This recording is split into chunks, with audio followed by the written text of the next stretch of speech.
ਸਤਿ ਸ੍ਰੀ ਅਕਾਲ। ਲੋਕ ਰਾਣ ਚੈਨਲ ਪੰਜਾਬੀ ਦੇਖ ਰਹੇ ਦਰਸ਼ਕਾਂ ਦਾ ਸਵਾਗਤ ਹੈ। ਖਬਰਾਂ ਟੌਪ ਦੀਆਂ ਦੇ ਵਿੱਚ ਅੱਜ ਅਸੀਂ ਗੱਲਬਾਤ ਕਰਾਂਗੇ। ਕਿਸਾਨਾਂ ਦੇ ਵੱਲੋਂ ਬੰਦ ਦਾ ਐਲਾਨ ਕੀਤਾ ਗਿਆ ਤਾਂ ਇਸ ਸਭ ਦੇ ਵਿਚਾਲੇ ਇੱਕ ਵੱਡੀ ਖਬਰ ਸਾਹਮਣੇ ਆ ਰਹੀ ਹੈ। ਕਿਸਾਨ ਕਹਿੰਦੇ ਨੇ, ਕਿਸਾਨ ਆਗੂਆਂ ਦਾ ਇਹ ਕਹਿਣਾ ਹੈ ਕਿ ਅਗਲੇ ਸਮੇਂ ਦੇ ਵਿੱਚ ਦਿੱਲੀ ਦੇ ਬੈਰੀਕੇਡ ਇੱਕ ਵਾਰ ਫਿਰ ਤੋਂ ਭੰਨੇ ਜਾਣਗੇ।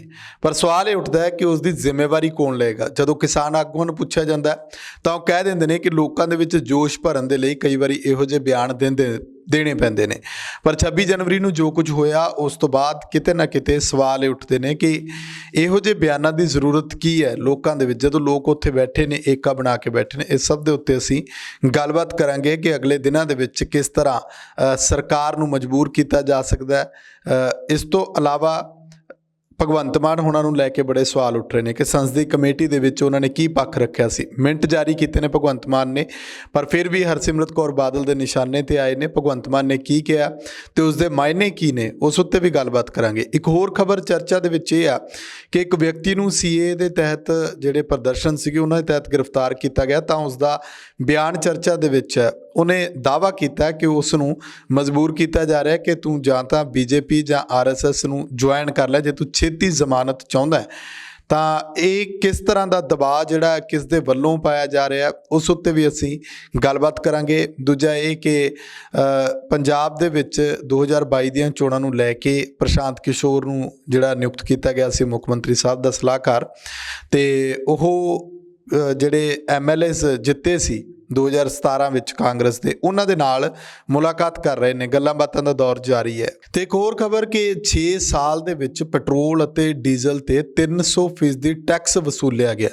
ਉਹ ਪੈਟਰੋਲ ਡੀਜ਼ਲ ਜਿਹਦੇ ਉੱਤੇ ਕਿਹਾ ਜਾਂਦਾ ਸੀ ਕਿ ਸਾਡੀ ਸਰਕਾਰ ਬਣਨ 'ਤੇ ਇਹਦੀਆਂ ਕੀਮਤਾਂ ਘੱਟ ਕਰ ਦਿੱਤੀਆਂ ਜਾਣਗੀਆਂ, ਪਰ ਇਹ ਤੇਲ ਕੰਪਨੀਆਂ ਦੇ ਅੰਡਰ ਦੇ ਦਿੱਤਾ, ਜਿਸ ਤੋਂ ਬਾਅਦ ਹੁਣ ਲਗਾਤਾਰ ਕੀਮਤਾਂ ਜਿਹੜੀਆਂ ਉਹ ਅਸਮਾਨ ਛੂ ਰਹੀਆਂ ਨੇ। ਇਸ ਤੋਂ ਇਲਾਵਾ ਇੱਕ ਹੋਰ ਖਬਰ ਇਹ ਹੈ ਕਿ ਜਿਹੜੇ ਟੋਲ ਟੈਕਸ ਕਿਸਾਨਾਂ ਨੇ ਘੇਰੇ ਹੋਏ ਨੇ, ਉਹਨਾਂ ਟੋਲ ਟੈਕਸਾਂ ਦੇ ਨਾਲ ਜਿੱਥੇ ਇੱਕ ਪਾਸੇ ਵਪਾਰੀਆਂ ਨੂੰ ਜਿਹੜਾ ਫਾਇਦਾ ਹੋਇਆ ਜਾਂ ਆਮ ਲੋਕਾਂ ਨੂੰ ਫਾਇਦਾ ਹੋਇਆ, ਪਰ ਸਵਾਲ ਇਹ ਉੱਠਦਾ ਕਿ ਉਹਨਾਂ ਟੋਲ ਟੈਕਸਾਂ ਤੋਂ ਵਧੇਰੇ ਗਿਣਤੀ ਉਹਨਾਂ ਵਪਾਰਕ ਕਾਰਪੋਰੇਟ ਘਰਾਣਿਆਂ ਦੀ ਹੈ ਜਿਨ੍ਹਾਂ ਦੇ ਵੱਡੇ ਵੱਡੇ ਜਿਹੜੇ ਟਿੱਪਰ ਨੇ ਜਾਂ ਵੱਡੇ ਵੱਡੇ ਉਹਨਾਂ ਦੀਆਂ ਗੱਡੀਆਂ ਸਾਧਨ ਨੇ ਜਿਨ੍ਹਾਂ ਦੇ ਨਾਲ ਉਹ ਵਪਾਰ ਇੱਕ ਤੋਂ ਦੂਜੇ ਸੂਬੇ ਵਿੱਚ ਕਰਦੇ ਨੇ।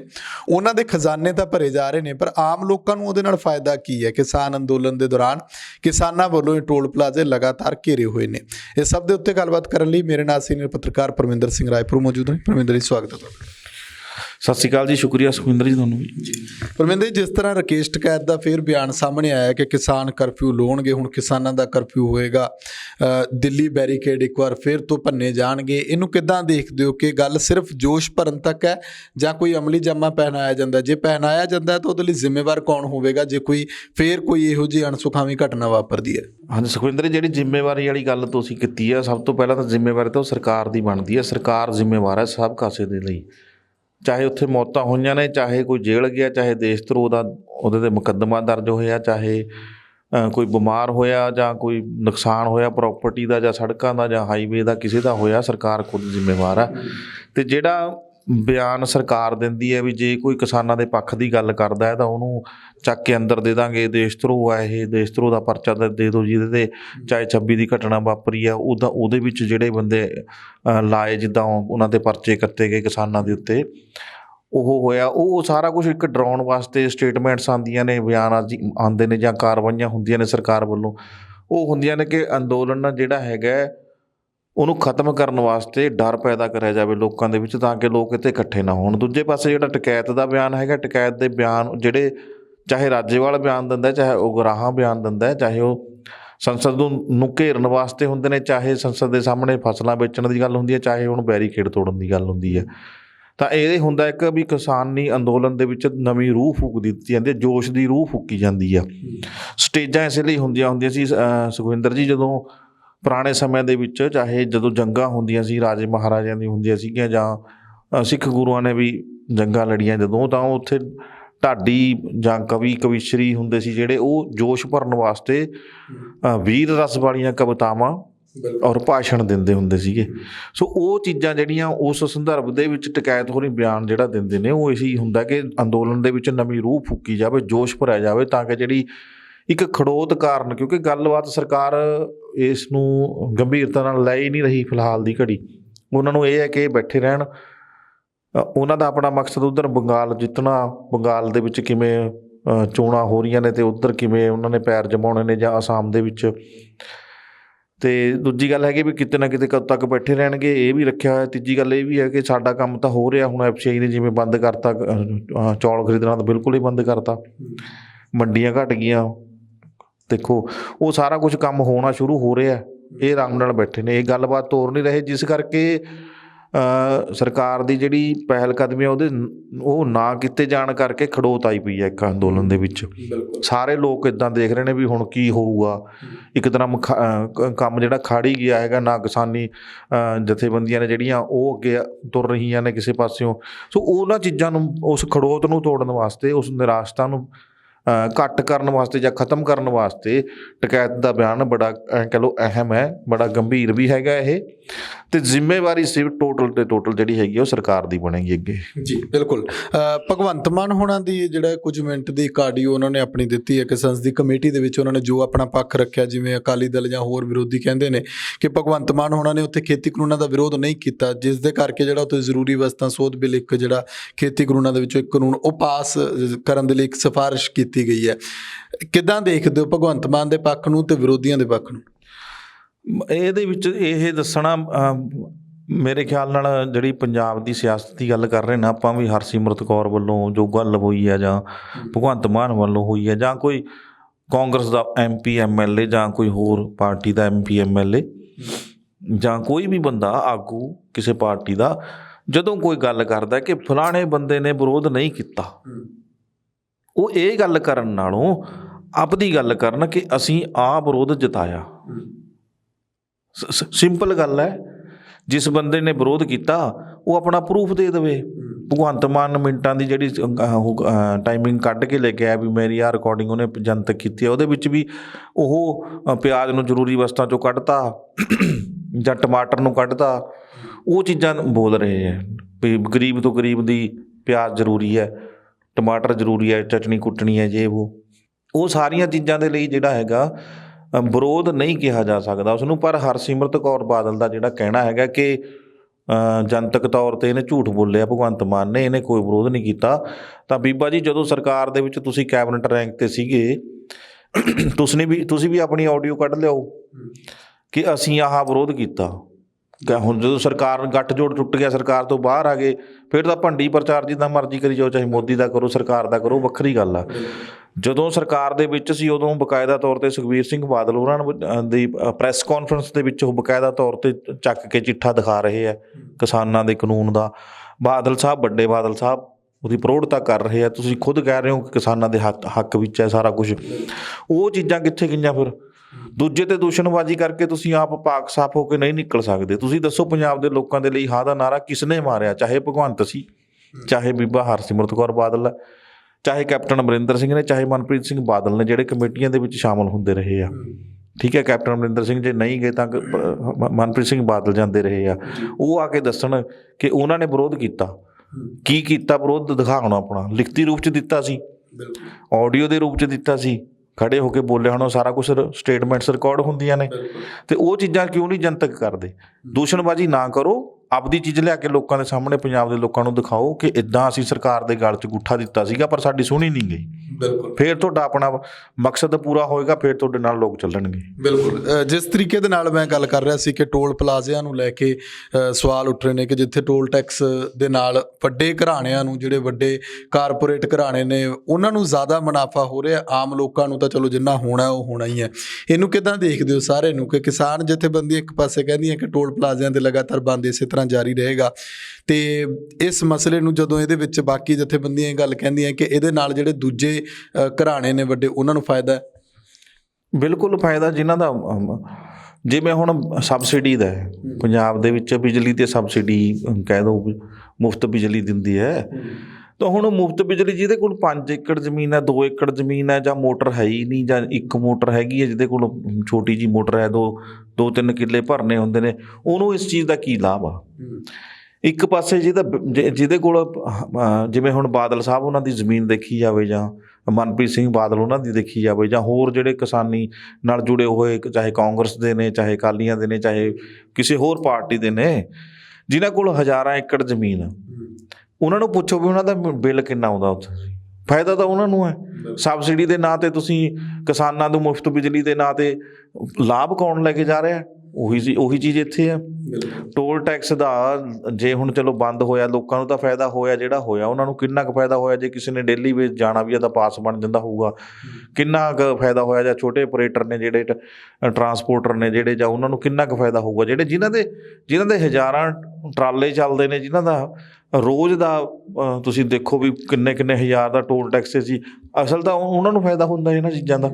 ਉਹਨਾਂ ਨੂੰ ਇਹਨਾਂ ਚੀਜ਼ਾਂ ਦਾ ਜ਼ਿਆਦਾ ਫਾਇਦਾ ਹੁੰਦਾ। ਠੀਕ ਹੈ, ਇਹ ਅੰਦੋਲਨ ਚੱਲ ਰਿਹਾ, ਕਿਤੇ ਨਾ ਕਿਤੇ ਨੁਕਸਾਨ ਜਿਹੜਾ ਹੈਗਾ ਕਿਸੇ ਕੰਪਨੀ ਨੂੰ ਜਾਂ ਸਰਕਾਰ ਨੂੰ ਚੇਤਾਵਨੀ ਦੇਣ ਵਾਸਤੇ, ਸਰਕਾਰ ਦੀ ਆਮਦਨੀ ਘਟਾਉਣ ਵਾਸਤੇ, ਜਾਂ ਆਪਾਂ ਕਹਿ ਸਕਦੇ ਹਾਂ ਕਿ ਇਹ ਅੰਦੋਲਨ ਦੇ ਵਿੱਚ ਇਹ ਨਾਲ ਲਾਗੂ ਕੀਤਾ ਗਿਆ ਕਿ ਕਾਰਪੋਰੇਟ ਘਰਾਣਿਆਂ ਨੂੰ ਦਿੱਤੇ ਜਾਂਦੇ ਨੇ ਠੇਕੇ, ਇਹ ਕਿਸੇ ਆਮ ਬੰਦੇ ਨੂੰ ਨਹੀਂ ਦਿੱਤੇ ਜਾਂਦੇ।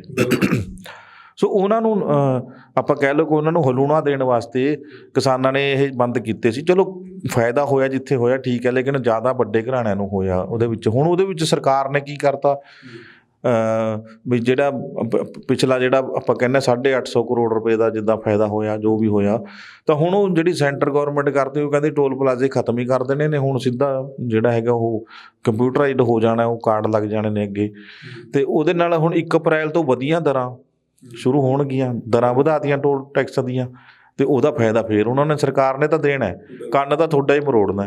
ਕਿਸੇ ਪਾਸਿਓਂ ਹੋਇਆ ਜਿਹੜਾ ਘਾਟਾ ਸੀਗਾ ਕੰਪਨੀ ਨੂੰ, ਜਾਂ ਤੁਸੀਂ ਜਿਹੜਾ ਕਾਰਪੋਰੇਟ ਘਰਾਣੇ ਨੂੰ ਦਿੱਤਾ ਸੀਗਾ, ਇਹ ਸੱਚੇ ਰੋਂਦੇ ਨੇ ਟਰਾਂਸਪੋਰਟਰ ਕਿ ਉਹਨਾਂ ਨੂੰ ਤਾਂ ਕੋਈ ਫਾਇਦਾ ਨਹੀਂ ਹੋਇਆ, ਪਰ ਹੁਣ ਕੰਨ ਤਾਂ ਤੁਹਾਡਾ ਫੇਰ ਮਰੋੜਿਆ ਜਾਣਾ। ਉਹ ਕਹਿੰਦੇ ਜਦੋਂ ਵੀ ਹੱਲ ਨਿਕਲਦਾ ਹੈ ਕਿਸਾਨੀ ਸੰਘਰਸ਼ ਦਾ, ਉਸ ਟਾਈਮ ਜਦੋਂ ਟੋਲ ਪਲਾਜ਼ੇ ਸ਼ੁਰੂ ਹੋਣਗੇ, ਕੰਪਿਊਟਰਾਈਜ਼ਡ ਜਿਹੜੇ ਹੋ ਜਾਣੇ ਆ ਇਹ, ਉਹ ਤਾਂ ਹੁਣ ਵਧੀਆ ਦਰਾਂ ਦੇ ਨਾਲ ਸ਼ੁਰੂ ਹੋਣਗੇ। ਹੁਣ ਉਹ ਦਰਾਂ ਕਿੰਨੀਆਂ ਵਧਾਉਣੀਆਂ ਨੇ ਸਰਕਾਰ ਨੇ, ਉਹ ਹੁਣ ਪਿਛਲਾ ਘਾਟਾ ਪੂਰਾ ਕਰਨਾ, ਅਤੇ ਹੁਣ ਜਿਹੜਾ ਲੋਸ ਹੋਇਆ ਚਾਹੇ 850 ਕਰੋੜ ਦਾ ਇੱਧਰੋਂ ਫਾਇਦਾ ਦਿਖਦਾ, ਉਹ ਪੂਰਾ ਤਾਂ ਕਰਨਾ ਹੀ, ਉਹਨਾਂ ਨੇ ਦੇਣਾ, ਉਹਨਾਂ ਨੂੰ ਆਪ ਵੀ ਖਾਣਾ ਹੈ। ਸੋ ਉਹ ਚੀਜ਼ਾਂ ਜਿਹੜੀਆਂ ਬਰਾਬਰ ਲਿਆ ਕੇ ਸਰਕਾਰ ਰੱਖ ਦਿੰਦੀ ਹੈ। ਕੋਈ ਐਡੀ ਵੱਡੀ ਗੱਲ ਖਾਸ ਨਹੀਂ ਹੁੰਦੀ ਕਿ ਸਰਕਾਰ ਉਹਨਾਂ ਨੂੰ ਕੋਈ ਫਾਇਦਾ ਨਾ ਦੇਵੇ, ਇੱਧਰੋਂ ਨਹੀਂ ਤਾਂ ਉੱਧਰ ਨੂੰ ਦੇ ਦੇਣਾ ਬਸ। ਬਿਲਕੁਲ। ਜਿਹੜਾ ਪੈਟਰੋਲ ਡੀਜ਼ਲ ਦੇ ਉੱਤੇ ਮੁਨਾਫੇ ਦੀ ਗੱਲ ਹੈ ਕਿ 300% ਤੱਕ ਮੁਨਾਫਾ ਜਿਹੜਾ ਉਹ ਲਿਆ ਗਿਆ, ਉਹਨੂੰ ਕਿੱਦਾਂ ਦੇਖਦੇ ਹੋ ਕਿ ਲੋਕਾਂ ਦਾ ਖੂਨ ਪਸੀਨਾ ਨਿਚੋੜ ਕੇ, ਜਿਹੜਾ ਲੋਕ ਤਾਂ ਮਾਰੇ ਫਿਰਦੇ ਨੇ ਕਿ ਮਹਿੰਗਾਈ ਲਗਾਤਾਰ ਵੱਧਦੀ ਜਾ ਰਹੀ ਹੈ, ਕੀਮਤਾਂ ਦੇ ਕੰਟਰੋਲ ਦਾ ਕੀ ਕਰਨਾ, ਉਲਟਾ ਹੋਰ ਜ਼ਿਆਦਾ ਇਜ਼ਾਫਾ ਕੀਤਾ ਜਾ ਰਿਹਾ? ਮੇਰੇ ਕੋਲ ਆ ਰਿਪੋਰਟ ਪਈ ਆ, ਇਹਦੇ ਵਿੱਚ ਦੱਸਿਆ ਜਾ ਰਿਹਾ ਕਿ ਦਰਅਸਲ ਮਈ 2014 ਦੇ ਵਿੱਚ, ਜੇ ਮੋਦੀ ਸਰਕਾਰ ਦੀ ਸੱਤਾ ਦੀ ਗੱਲ ਕਰੀਏ, ਤਾਂ 1 ਲੀਟਰ ਪੈਟਰੋਲ ਦੇ ਉੱਤੇ 10 ਰੁਪਏ 38 ਪੈਸੇ ਟੈਕਸ ਸੀਗਾ ਪੈਟਰੋਲ ਦੇ ਉੱਤੇ, ਅਤੇ ਜਿਹੜਾ ਹੁਣ ਵੱਧ ਕੇ, ਹੁਣ ਵੀ ਮੋਦੀ ਸਰਕਾਰ ਹੈ, ਹੁਣ ਵੱਧ ਕੇ 32 ਰੁਪਏ 90 ਪੈਸੇ ਹੋ ਗਿਆ। 32 ਰੁਪਏ 90 ਪੈਸੇ ਟੈਕਸ 6 ਸਾਲ ਦੇ ਵਿੱਚ ਕਹਿੰਦੇ 300% ਟੈਕਸ ਵਸੂਲ ਕਰ ਲਿਆ ਪੈਟਰੋਲ ਡੀਜ਼ਲ ਤੋਂ। ਜਿਹੜੀ ਪਿਛਲੀ, ਉਹਨਾਂ ਨੇ ਦੱਸਿਆ ਕਿ ਪਿਛਲੀ ਸਰਕਾਰ ਵੇਲੇ, ਜਦੋਂ ਹੁਣ 2014 ਦੀ ਗੱਲ ਕਰੀਏ, ਪੈਟਰੋਲ ਜਿਹੜੇ ਹੈਗੇ 71.41 ਪੈਸੇ, 71 ਰੁਪਏ 41 ਪੈਸੇ ਸੀਗਾ, ਅਤੇ ਡੀਜ਼ਲ 56 ਰੁਪਏ 71 ਪੈਸੇ ਸੀਗਾ। ਪਰ ਹੁਣ ਦੇਖਿਆ ਜਾਵੇ ਤਾਂ 91 ਤੋਂ ਉੱਪਰ ਟੱਪ ਗਿਆ ਦਿੱਲੀ ਦੇ ਵਿੱਚ, ਅਤੇ 81-82 ਦੇ ਨੇੜੇ ਡੀਜ਼ਲ ਪਹੁੰਚ ਗਿਆ। ਅਤੇ ਇਹਨਾਂ ਦੇ ਵਿੱਚ ਜੇ ਰੇਟਾਂ ਦੇ ਹਿਸਾਬ ਨਾਲ ਦੇਖਦੇ ਤਾਂ ਪੈਟਰੋਲ 30% ਅਤੇ ਡੀਜ਼ਲ ਜਿਹੜਾ 45% ਮਹਿੰਗਾ ਹੋ ਗਿਆ, ਔਰ ਪੈਟਰੋਲ 'ਤੇ ਲੱਗਣ ਵਾਲਾ ਟੈਕਸ ਜਿਹੜਾ 220% ਵਧਿਆ, 220%। ਸਾਡੇ ਕੀ ਕਰ ਰਹੇ ਨੇ ਹੁਣ ਲੋਕ, ਅੰਨੇ ਭਗਤ ਨੇ ਜਿਹੜੇ, ਜਦੋਂ ਸਰਕਾਰ ਬਣੀ ਸੀ ਉਦੋਂ ਬਾਬਾ ਰਾਮਦੇਵ ਵੀ ਰੌਲਾ ਪਾਉਂਦਾ ਸੀਗਾ, ਮੋਦੀ ਨੇ ਵੀ ਬਥੇਰਾ ਸਟੇਜਾਂ 'ਤੇ ਕੁੱਕਿਆ ਸੀਗਾ ਕਿ ਪੈਟਰੋਲ ਜਿਹੜਾ ਹੈਗਾ ਸਸਤਾ ਹੈ, ਔਰ ਕਾਂਗਰਸ ਲੁੱਟ ਰਹੀ ਹੈ। ਸਪੈਸ਼ਲ ਤੌਰ 'ਤੇ ਇਲਜ਼ਾਮ ਲੱਗਦੇ ਸੀਗੇ ਕਿ ਸਰਕਾਰ ਲੁੱਟ ਰਹੀ ਹੈ, ਸਰਕਾਰ ਟੈਕਸ ਖਾ ਰਹੀ ਹੈ, ਤਾਂ ਮਹਿੰਗਾ ਹੋ ਰਿਹਾ ਤੇਲ। ਅਤੇ ਹੁਣ ਕਿਉਂ ਨਹੀਂ ਰੌਲਾ ਪਾਉਂਦੇ? ਹੁਣ ਅੰਨੇ ਭਗਤ ਕੀ ਕਹਿ ਰਹੇ ਨੇ ਕਿ ਇਹ ਤਾਂ ਪਿੱਛੋਂ ਹੀ ਮਹਿੰਗਾ ਆ ਰਿਹਾ ਜੀ, ਫਲਾਣਾ ਹੋ ਗਿਆ। ਹਾਲੇ ਵੀ ਜਾਣੀ ਕਿ ਜਦੋਂ ਦੂਜੀਆਂ ਸਰਕਾਰਾਂ ਹੁੰਦੀਆਂ ਨੇ ਉਦੋਂ ਤਾਂ ਉਹਨਾਂ ਦਾ ਦੋਸ਼ ਹੁੰਦਾ, ਜਦੋਂ ਇਹਨਾਂ ਨੇ ਮਹਿੰਗਾਈ ਕਰਤੀ, ਹੁਣ ਮਹਿੰਗਾ ਤੇਲ ਆ ਰਿਹਾ, ਤਾਂ ਇਹਨਾਂ ਦਾ ਕੋਈ ਦੋਸ਼ ਨਹੀਂ, ਉਹ ਪਿਛਲੀਆਂ ਸਰਕਾਰਾਂ ਦਾ ਦੋਸ਼ ਹੈ। ਇਹ ਫੇਰ ਪਾਕ ਸਾਫ ਨੇ। ਹੁਣ ਕੌਣ ਖਾ ਰਿਹਾ ਟੈਕਸ? ਇਹ ਟੈਕਸ ਵਧਿਆ ਹੋਇਆ ਹੁਣ ਕੌਣ ਖਾ ਰਿਹਾ? ਇਹ ਕਹਿੰਦਾ 70 ਸਾਲ ਦਾ ਜਿਹੜਾ ਪਾੜ ਹੈ, ਆਉਣ ਵਾਲੇ 5 ਸਾਲਾਂ 'ਚ ਮੈਂ ਹੋਰ ਪੂਰ ਦੂੰਗਾ। ਮੋਦੀ ਦਾ ਬਿਆਨ ਆਇਆ ਚੋਣ ਰੈਲੀਆਂ 'ਚ ਜਿਹੜਾ ਦੇ ਰਹੇ ਹੈ, ਅਤੇ ਹੁਣ ਜਾਣੀ ਕਿ 5 ਸਾਲ ਹੋਰ ਮੰਗ ਰਿਹਾ, ਜਾਣੀ ਕਿ 5 ਸਾਲ ਹੋਰ ਤਬਾਹੀ ਕਰਨ ਲਈ ਲੋਕ ਇਹਨੂੰ ਦੇਣ ਲਈ ਤਿਆਰ ਬੈਠੇ ਨੇ ਹਾਲੇ। ਹੁਣ ਅੱਜ ਬੰਗਾਲ ਦੀਆਂ ਚੋਣਾਂ ਨੇ, ਉਹਨਾਂ ਦੇ ਵਿੱਚ ਕਲੀਅਰ ਹੋਊਗਾ ਕੀ ਸਥਿਤੀ ਹੈਗੀ ਹੈ ਦੇਸ਼ ਦੀ, ਕਿੰਨੇ ਕੁ ਲੋਕ ਸਮਝਦਾਰ ਨੇ, ਜਾਂ ਕਿੰਨਾ ਕੁ ਤਾਨਾਸ਼ਾਹੀ, ਕਿੰਨਾ ਕੁ ਧੱਕਾ ਕਰ ਸਕਦੀ ਹੈ ਸਰਕਾਰ, ਕਿੰਨੀ ਕੁ ਪਾਵਰ ਦਿਖਾ ਸਕਦੀ ਹੈ।